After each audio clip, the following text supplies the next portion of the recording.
one thing that's always bugged me about the MCU is how the hell did Ant-Man, a very obscure hero, get his own movie? Ant-Man really had no concerning, threatening villains. So far back I can remember, he don't have villains that are very, recognizable villains. Not like, Spider-Man has, the Hobgoblin, the Kingpin. Daredevil also has the Kingpin. Like X-Men has Magneto. They also have Apocalypse. Wolverine has Sabretooth. Yeah, who else is out there? If you're an Iron Fist fan, you know Daniel Rand and Silver Serpent. You know also the Hand, pretty much enemies with Daredevil and also Iron Fist. Luke Cage is was it Black May Black Mariah. That's like one of Luke Cage's main enemies. It's like you can go on, like Fantastic Four, Doctor Doom. It's like when you think of Ant-Man, you don't think of real concerning villains. They try to put Kang the Conqueror as as one of his main villains, but it's like Kang is not real main villains for anybody. When he first came out, he just was a guy who traveled back in time and tried to figure out who he was descended from, either Reed Richards or Doctor Doom. He ended up fighting the Avengers, the Fantastic Four, and I think also Doctor Strange. It's like this guy is not, he's an anomaly. He's not really a big time threat. Ant-Man is not really a big time superhero. He's not even a D-list superhero. I think he's more of an F or Z-list superhero. He's more at there as a supporting character. So you making a whole movie about Ant-Man is completely redundant. They still have made a Black Widow movie who has more of a bigger rogues gallery and more enemies that are more threatening and can fit in any situation. Now this is like from CBR Comics. I mean, it's from CBR website. They got like 8 most serious Ant-Man villains, including Kang. Really, War Machine has a better rogues gallery. They put Loki down. No, he's more of a threat for the Avengers when they first form in the comics. Like when the Avengers first formed, yeah, Loki was their enemy, but I'm talking about as a solo hero, you don't have really threatening villains. Ultron, he mainly went after all the Avengers, and he got Hank Pym's brain parent. That's pretty much it. Masters of Evil, these are more of the Avengers enemy. As you see right there, say the Avengers have faced quite a few different rosters of Masters of Evil over the years. Yeah, King and Conqueror. He's just really there, and this is only in the movie. It's stated right there too. He made his appearance in Quantumanium. Yeah. Then Whirlwind. I think Whirlwind was more of an Iron Man villain, I want to say. Well, he's supposed to be Ant-Man and the Wasp. Because they act more like a duel in the comic books.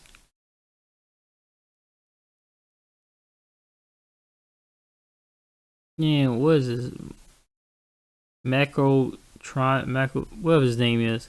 Never really heard of this guy, so I'm guessing he's more like a Ant-Man villain or just some kind of villain in the comics. This is an enemy for Scott Lang. Yeah, I'm not really a big fan of that Ant-Man. Yellow Jacket. This is more, okay, this is created by Hank Pym, his alternate identity when he abandoned the Ant-Man mantle. Fun fact, Yellow Jacket was a hero that predates Marvel Yellow Jacket.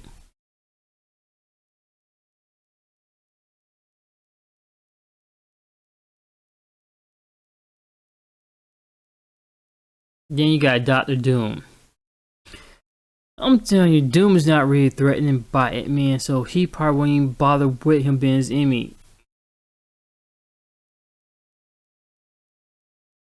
Let's see, probably in the comics, Avengers did a similar event. Doctor Doom After the modern Ant-Man's death in the okay. So the Ant-Man came before Scott Lang. He developed a rivalry and a hatred for Doom after he's supposed to kill out Hank Pym. I'm not sorry, but I don't really see Ant-Man as a type of character who needs his own movie. I really don't. I go to any website. Okay, Warwind would be a pretty cool villain from Have they never put him in there. Equinox. Let's see.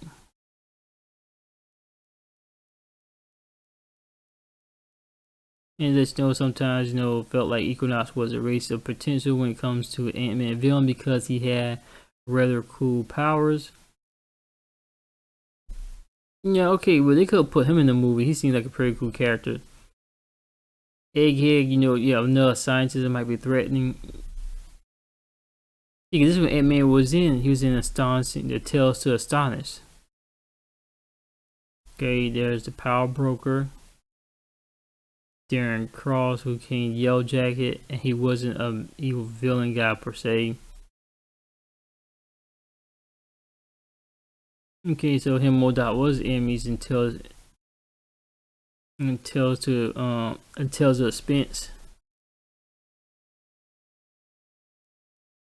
Black Ant was been pretty cool to see him up there. So King and Conqueror, Scarab Beetle.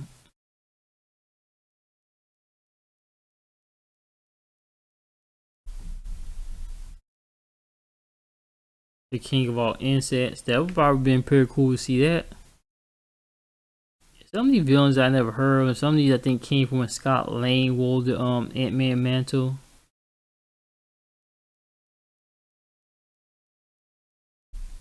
Okay, you got Sandman. That would have been pretty fun to see him tackle Sandman. Ants and all, because they build mountains out of sand. Oh, the Taskmaster. Would have been pretty cool to see that, but they boxed him. The Scrolls. Freaking King the Conqueror. How boring. And the Ultrons in one. Okay, so he does have some pretty cool villains. As the movie didn't really do anything with that. This gave him like Ghost, Iron Man villain. Then gave him a mirror villain, which was Darren Cross. And then Ant-Man 3 they gave him King the Conqueror of all people. What they still had there was revamp the Ant-Man comics and then slowly start him off with some villains of his own. And Ant-Man is really not really good concept. Scott Lang is kind of boring. I actually like Hank Pym because he's a pacifist. He didn't really believe in fighting. And to me, he still got his own movie. You could easily just make him where he's a supporting character, like in what was it? Disney's version of Marvel Avengers Earth Mightiest Heroes, where he's like somebody who worked for Tony and more of like a consultant sometimes and help Tony out. I would like it better if he has to just show him as somebody who worked for Stark Industries and slowly built them up. They could introduce Ant-Man and Wasp and Iron Man 2. Don't start with Scott Lang, start with Hank Pym. To me, that would have been way better. My own honest opinion. And me, the Avengers Initiative thing, like I'm gonna do that for a video for another topic. But me, that Scott Lang as Ant-Man, I don't really like. I do, but not as a solo movie for itself. Maybe as a TV series that would work better. But you should use a primary character. Certain people should have a solo film. Black Widow definitely should have got one early on. Black Panther instead of being early on, so they're making Iron Man 2 in the rush. They should have went ahead and gave Black Widow her movie right after that. Because she came in Iron Man 2, so they should came out with a different movie instead of rushing Iron Man 2.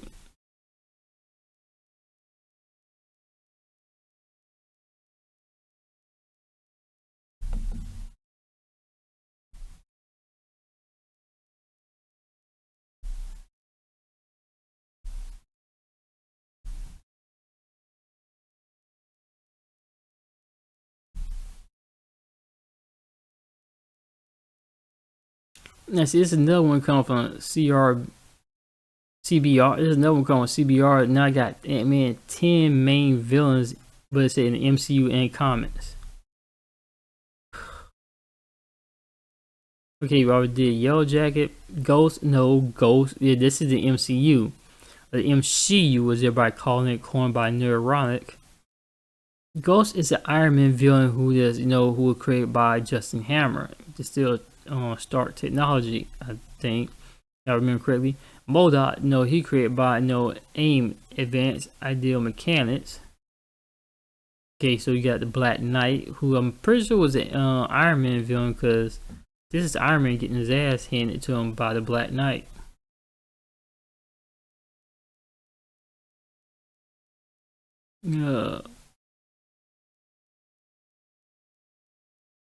And I'm not really sure. Then you got what, Michelle Carson, whoever the heck he is. King the Conqueror, Egghead. See, these are Billy Foster. These are all people from the movie, except for this one, the Whirlwind from the comics, Ultron from the comics. See, you got massive villains from the movie and the comics. Let's go show you Ant-Man really have no core villains.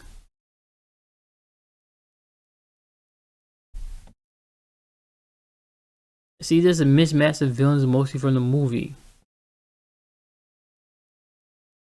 Sorry, but this website did better because they got everybody that's pulled from the comics. Except for mostly, I think it came from Scott Lang run. They left out Pandemonium and Porcupine. Oh yeah, Pandemonium and Porcupine, those are two of Ant-Man's earliest villains. He had like the most whack of all villains. At the same time, you can make them better in the movie if they're written better. And because some of these enemies are, he probably had to take on 3 villains in a movie. Like let 2 villains be 2 bosses, two random bosses that he just fight. And you have one main villain that's behind everything, like a scientist. That'd be like really good to have him just like fight mad scientists and insects who just want to take over the world, almost like a horror movie theme set or whatever. That's real.